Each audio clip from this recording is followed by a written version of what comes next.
साहिबों और मित्रों, आज का इंतखाब गुलजार के कलाम से है। नज़्म का उन्वान है शाम से आँख में नमी सी है।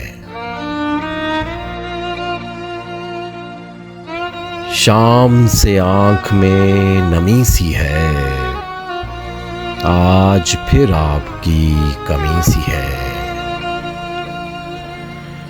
दफन कर दो हमें के सांस आए, दफन कर दो हमें के सांस आए, नब्ज़ कुछ देर से थमी सी है।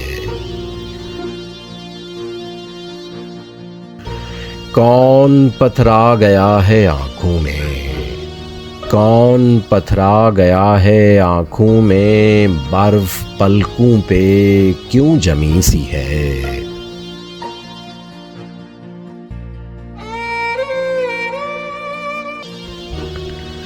वक्त रहता नहीं कहीं टिक कर, वक्त रहता नहीं कहीं टिक कर, आदत इसकी भी आदमी सी है।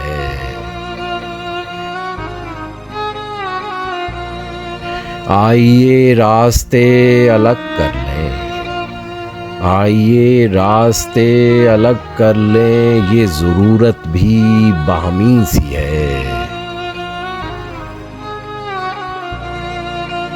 शाम से आँख में नमी सी है, आज फिर आपकी कमी सी है।